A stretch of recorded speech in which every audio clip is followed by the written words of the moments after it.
Hello and welcome to this presentation about A-level history at Coombe School. My name's Miss Carew. I'm the subject leader for history at Coombe. Obviously, I think history is a wonderful subject and that everybody should be learning it.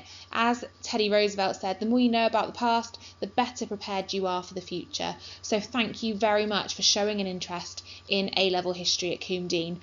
Throughout this presentation, I'm going to try and give you some information that's going to help you make an informed decision about your options at A-level. So why study history? Well, here's a few reasons.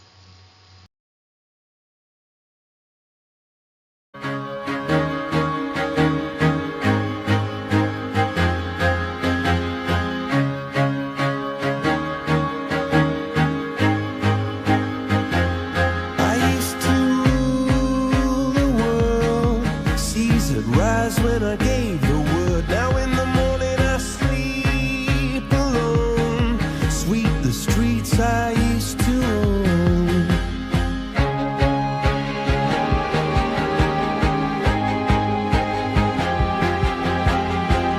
I brought Hussein Obama this song. I used to roll the dice, feel the fear in my enemy's eyes. Listen as the crowd would sing. Now the old king is dead, long live the king. 1 minute I held the key, next the walls were closed on me, and I discovered that my castle stand upon pillars of salt and pillars of sand. I hear Jerusalem bells are ringing, Roman cavalry choirs are singing. Be my mirror, my sword and shield, my missionaries in a foreign field. For some reason I can't explain, once you've gone it was never an honest word. And that was when I ruled the world.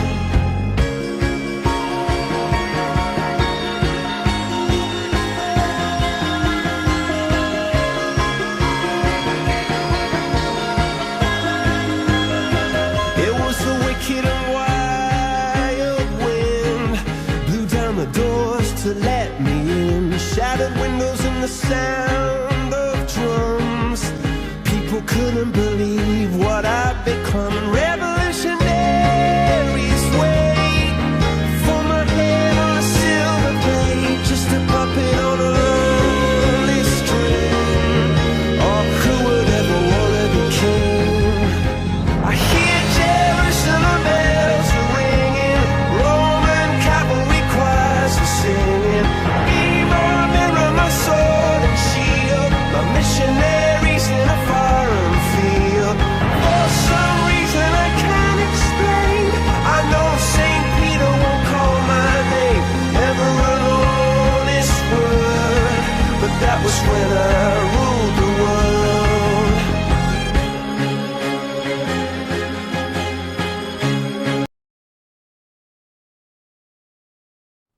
So why is it important to study history? Our curriculum statement is that history is about critical thinking and empowerment of knowledge, giving you the power to be able to navigate the wider world. And the powerful knowledge that history gives us helps us understand the wider world. It helps us understand different cultures and different beliefs, and to develop tolerance and acceptance for all of those in our world. And history also helps us to develop the ability to think critically. So to criticise, to dig deeper, to reflect, debate, discuss, analyse.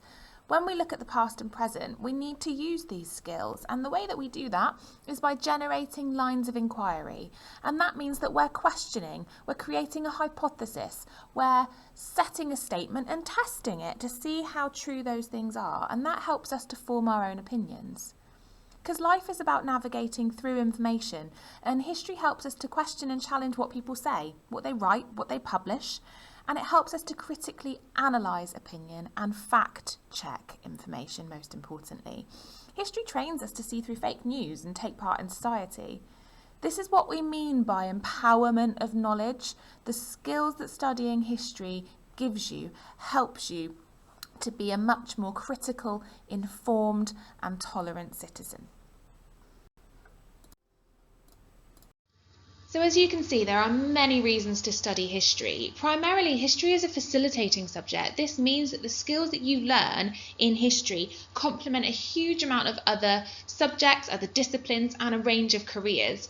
It gives you cultural awareness. It helps you to learn from the mistakes of the past, but also the successes of the past. It gives students skills that are not confined just to the study of the past, that are transferable.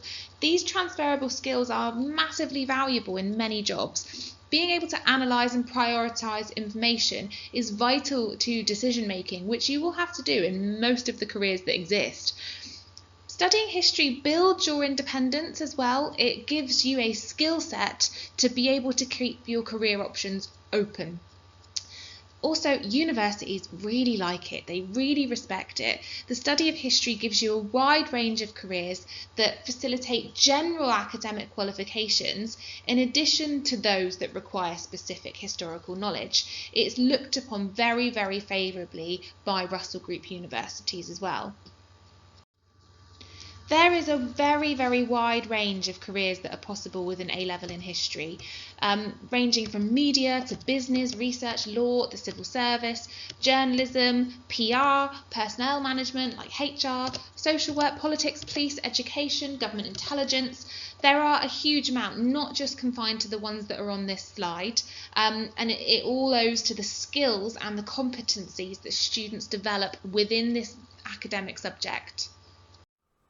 And so many more. Remember, history is a facilitating subject, so it's the skills that you learn that makes you so valuable to employers. And you can use history to be a really niche history specialist, like the careers on the left, but the careers to the middle and the right are careers that can lead you to such a huge range of things, and it's the skills that you're learning of argument, source analysis, problem solving, writing an essay, critical thinking, being analytical, research, all of those things can lead to a huge range of different jobs, and this is just a small snippet of some of those that it can lead to.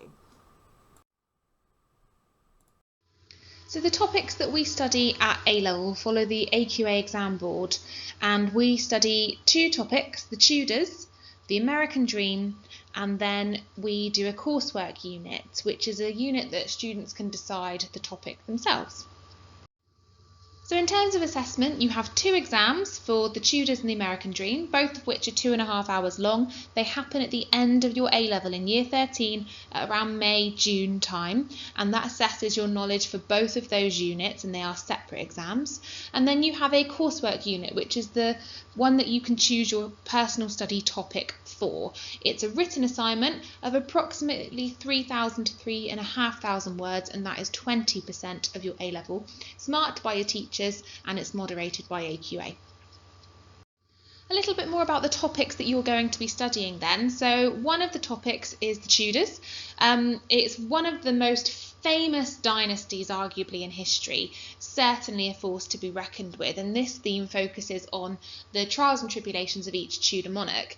You couldn't really make it up. An outsider with a chance of being king who won his crown on the battlefield, Henry VII, a much married king who killed 2 of his wives, Henry VIII, a boy king who presided over a religious revolution, Edward VI, a teenage queen who ruled for merely days, Lady Jane Grey, a single-minded queen who was called Bloody because she martyred so many of her people, Mary I, and an unmarried virgin queen who defeated an invasion, Elizabeth I. These were the Tudors. There were just 3 generations of them, and they ruled for only 118 years over England, Wales, and eventually Ireland. But they gave their name to an age and a culture. They created a sense of national identity. They presided over dramatic religious and political changes that altered the course of history. This is a fascinating topic. So I've included the full specification in detail at the end of this presentation, but just to give you a flavour of the things that you'll be looking at through this topic, it's a breadth study, so it's based under key questions, from how effectively did the Tudors restore and develop the powers of the monarchy, all the way to how important was the role of key individuals and groups, and how were they affected by developments of those groups. So if you are interested and you want to know more, go to the end of this presentation. There's a lot more depth of detail of what this course entails. Our modern history element is an American depth study. It's titled The American Dream, Reality and Illusion, 1945 to 1980. It's certainly a topical one even now, isn't it? Looking at America in the news and this idea of the American dream, that America is the land of the free and the home of the brave. This theme focuses on an in-depth study of the changes that American society witnessed through their years, from their establishment as a superpower to the civil rights movement to the Cold War. We track the changes of the presidency and how each individual president's actions has impacted the tense dynamic of the reality or illusion of the American dream. Indeed, something that definitely shows that history repeats itself. The America unit is a great one for getting a knowledge of American history, but world history at this time. We cover through looking at the Cold War, the Berlin crisis, Castro's Cuba, the Vietnam War, war in Cambodia. We look at conflict with the USSR, response to crises in the Middle East, Iran, Afghanistan, relations with China. We also look at the African American civil rights campaigns and domestic policy in America, including Black Power, Martin Luther King. Protest movements such as civil rights, the anti-war marches, feminist campaigns, the campaigns for social change for women and the youth. We also look at presidential crises, so the assassination of JFK, the Watergate affair, the resignation of Nixon, impeachment, sound familiar? Reagan's victory. What was the reality? Did America build the American dream? How did America change from 1945 to 1980? This, I think, is where we stand out as a school. The coursework element is a chance for students to immerse themselves into their favourite time period. Many schools do not allow students to choose their time period of study, but instead choose the time period and they choose a question. At Coombe, we believe that history is an independent and academic discipline, but one that allows students to really explore what they want to study. The difficulty with A-level history is that we are narrowed by the exam boards, and this is one time for students to really immerse themselves in the thing that they love, the time period that they love. This is pretty much what you would be doing at university. So it's building those skills for you of independent research, looking at different primary sources, secondary sources to create your essay. So it's an essay that's about 3,000 to 4,000 words. You get support from your teachers on this, but it is primarily an independent study. Now, previous topics chosen are things like the French Revolution, the Wars of the Roses, the development of the feminist movement, the impact of the tobacco industry, British black history and the Georgian slave trade. You can do whatever you like. It is your choice. Our support offer at Coombe ensures that students have an excellent understanding of the course and the exam. We provide the same support that we would at GCSE level. So if you've studied GCSE with us, everything will look quite familiar. We give recipe cards to help students understand the structure for the exam, tick lists so that students understand the content of what they are covering, course booklets to consolidate learning, structure strips to help students understand how to access the exam. We mark regularly, we give detailed feedback so all of our students know how to improve. We give one-to-one support when it's needed. Students are allocated mentors for the NEA coursework, so there is help for you. Although it's independent, we are there to support and mentor you.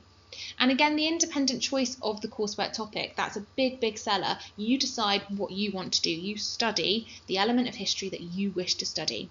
And if you already study history with us at Coombe, we already know you. We know how to push you. We know how to support you. If we don't know you yet, we will do our very best to get to know you and support you as an individual as well. The course requirements to study history at Coombe are to have an interest in the past. You need to have an inquiring mind and a positive work ethic. You need essay writing skills. You should be able to use Peel. You should be able to reach a judgment and analyse sources and evaluate sources. You should have independent research skills and you should be able to manage your time effectively. A-level history is a marathon, it's not a sprint. Cramming with facts and dates last minute before the exam will not suffice. You need to be able to manage your own revision, your own knowledge consolidation and your own time. It is recommended that students have gained at least a grade 6 in GCSE history and have strong English language skills. So if you have any other questions about A-level history, about the course, please contact me via email scarew@coombedean.co.uk. There are recommended reading lists on the Post-16 website for the history course, and I've put detailed topic specifications on the next few slides for you to have a look at the topics in a bit more detail. Thank you so much for showing an interest in history A-level at Coombe.